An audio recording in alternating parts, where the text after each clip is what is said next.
During the past few weeks, we've learned a lot about the Magic Island. One thing we learned was that the island is called Euclidia. Now, however, this seems to be not altogether true, as the island itself is apparently only a small part of Euclidia. When Mrs. Gregory, Captain Bradford, Jerry Hall, and Joan Gregory returned to the island on this trip, they expected to stay for some time and learn as many as possible of the Euclidean secrets. On their arrival, they found the island deserted. One of the automatic elevators carried them down into the lower regions of a submerged mountain.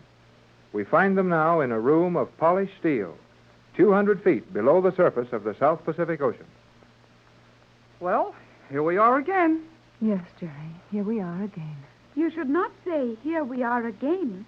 We have never been here before. You're right enough, Joan. We've never been here before. Well, maybe not in this room, but this is sure the third time we've come to this island. And our prospects are a little more grim and hopeless each time we come. Yeah, maybe we've come once too often. That is bad grammar, but sound reasoning. I'm inclined to agree with Jerry for once.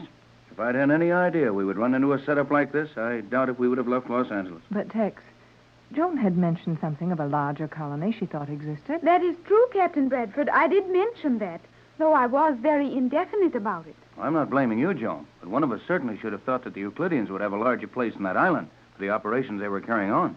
Well, I guess we can all think of a lot of smart things we could have done, now that it's too late. But we're here, and I think the best thing to do now is to figure how to get out of here. You're right, Jerry. We knew we were taking chances when we came here. Well, Joan, while you've never been in this undersea city of theirs before, you probably know more about it than the rest of us. What would you suggest? That is very difficult to answer, Captain Bradford. I heard the Euclidean scientists mention the city below and Euclidia proper, and I felt somehow that there was much of Euclidia that I had not seen. But I have no definite knowledge with which to help you. Well, why not quit talking about all the things that might help us if we only knew them, and talk about the things we know how to do? Well, what would you suggest, Jerry? Well, let's get out of this room and start looking around. Do you know how to get out of this room? Well, sure. Walk out. Where is the door? What? Huh? Oh, gee. There isn't a door in this room. That's the first trouble. There are probably a number of exits as G47 and Thales entered and left without any trouble.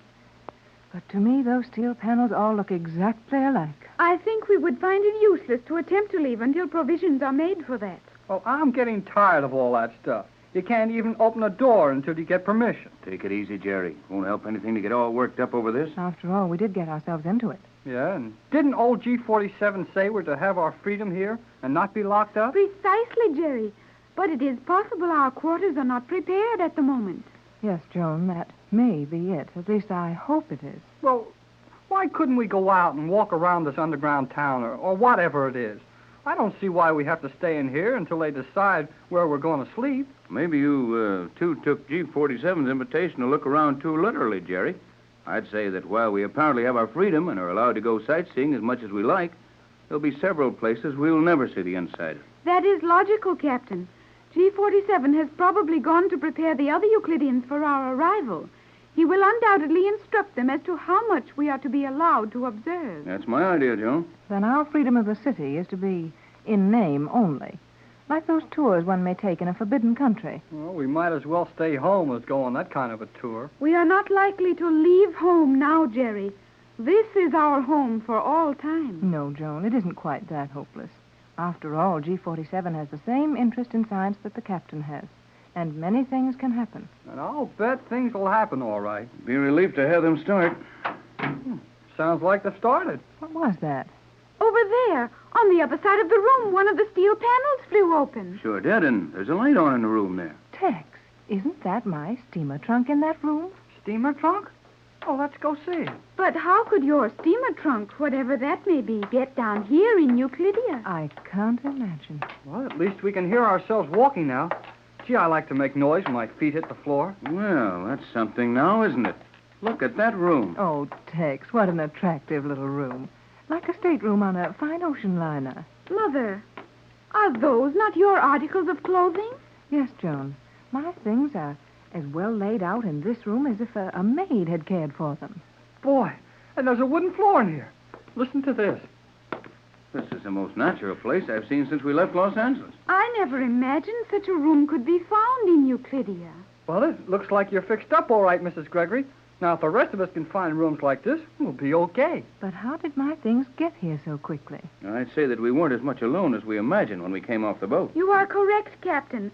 The Euclideans must have removed all our possessions from the boat at once, as the island is now submerged. Yeah, and it's been less than an hour since we landed. I wonder what they did with the boat. Sounds like somebody else had a room ready for them. I hope that's mine. Come on, let's see. There is the open door, directly across the large circular chamber. And I think I can see my instrument cases in there. Well, come on, let's find out. I believe we are going to find that we'll each have a room opening into this central chamber. That would appear to be probable, Mother, and it will be most convenient. I'll say it will. If we can all find a place to sleep, then all we have to worry about is where's the dining room. Yes, sir, there we are. That's my room. And everything I had on the boat with me is in perfect order in the room. There must be some point to all this service we're getting. I think we will find many things done for our comfort, and we will enjoy ourselves for a certain period of time. And then, if the Euclideans have not secured from us the information they desire, our situation will change completely. Yeah, and they'll kid us along for a while and get rough about it. That's about it. But we'll be making some progress with our own plan. Oh, another room is ready for one of us. Oh, right beside this one. This is your room, Jerry. Sure is. And that bed looks mighty good to me. I'm going to get myself some sleep as soon as I find out where to eat. Well, if we're going to be this well taken care of, surely some provision will be made for our meals. Don't worry about that. We'll eat. But we have to do it whenever these Euclideans feel like feeding us. Well, one thing's sure. It won't take us long to eat in this place. You don't lose much time when you swallow a pill for dinner. That should be my apartment. Yes, Joan, dear, there it is, next to mine. Come on, Joan. Let's go look at it. There is nothing to see that we have not seen in the other rooms. You're sensible, Joan. No use running all over looking at these things. I feel a little like Jerry does about it. Even though we may not understand all that's being done and haven't any way of knowing what the ultimate answer will be, it's all very interesting. And I'm hungry. Sounded like another door opening somewhere. It was, and look, Tex, look. Say, that is something. It is indeed something. Well, golly whiskers. Joan, will you pinch me? No need, Jerry. You're awake and really seeing it. Ouch! Hey, what's the idea? Did you not say to pinch you? Oh, yes, but I didn't mean it. What did I tell you about saying things you do not mean, Jerry? Oh, you tell me so much that I never know what... Here, you two. This is no time to start an argument. No, it certainly isn't. Tex, will you give me your arm? With pleasure, Pat. Joan, may I have the honor of taking you in to dinner? Oh, Jerry, you speak so nicely when you want to. Oh, sure. What a beautiful dining table. And it's loaded with food. I hope this keeps up. I believe we may depend on that. This seems to be the head of the table, Tex. Will you do the honors? Indeed, I will. Will you look at the porterhouse steak? Not much like the pills you're worried about eating, is it? I'll say it isn't. Mrs. Gregory, will you have... Tex, look. What's the matter, Pat? Well, nothing. I mean, nothing to be alarmed about, but look at this. The silver, you mean? Yes. It is very beautiful, is it not? Sure is. But what are you so excited about, Mrs. Gregory? Oh, you wouldn't know, Jerry. You couldn't know. But I'm surprised that Tex didn't see it. Mother, I believe I know what you mean. The silver is exactly like yours in your home in Los Angeles. What? Is it, Mrs. Gregory? Well, it's more than that, Jerry. It is my silver. Yours? Are you sure, Pat? Yes. And this is my table linen. Tex, my entire table Oh, service. gee whiz. How could that happen? I believe that the visitor who went through your home while we were locked in the radio room spent more time in various parts of the house than we noticed. No doubt of it, Joan. One of those Euclideans took everything out of your mother's house that he thought she would want for a long stay on the island. And that sounds like those men are mighty sure we're going to make a long stay. Yes. There's something horribly final about it when you find that your personal possessions have been brought over 4,000 miles without your knowledge. As I tried to explain to all of you in Los Angeles, I felt that our arrival on Euclidia would be the end of all communication with the world for us. And now I am convinced that such is the case. Oh, now, cheer up. If this is the sort of treatment we're going to have all the time, we can't complain much. Well, I'll say we can't. And I'm hungry. Let's eat. Yes, we may as well do that. Why, these rolls are hot, just as if they'd come out of the oven this instant.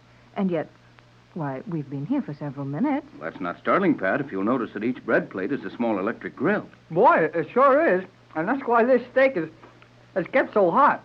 Oh, boy. Is this good? Jerry, is it your custom to speak while you are eating? Well, sorry, but But when you expect to be handed a pill for your dinner, and somebody brings you a steak that's kept sizzling hot, it's hard to remember your manners. Oh, I know that, Jerry. But we must try very hard to preserve our composure and maintain all of our standards in the face of everything. This food is really very excellent, is it not? I don't know when I've tasted a meal I enjoyed more. Imagine sitting down to dinner in a polished metal dining room, 200 feet below the ocean, and finding your own table service waiting for you. I wonder what happens when we're through eating. This will probably disappear just as suddenly as it appeared. Well, I hope they give us time to get out of this room before that steel door slams shut again. Yes, I'd rather sleep over in that stateroom of mine than on one of these hard metal chairs. Captain Bradford. What? Behind you. Huh? Oh, Well, I thought this was too blame good to last. well, G47, I suppose we have you to thank for this? You have, though your thanks would mean nothing. nevertheless, we extend them. Do we take care of this stuff, or does it go away like it got here? The facilities for your meals will be at your disposal at stated intervals. You will have 1,800 seconds in which to complete each meal and leave this room. We eat on time and when and what you tell us to eat, huh? Precisely. When may we begin our tour of Euclidia? Tomorrow morning, you will find the main passageway open. You may proceed through the city as you will, and I might suggest that you take every advantage of the comfort and security offered you. Adapt yourselves to this method of living, as you will remain here for the rest of your lives.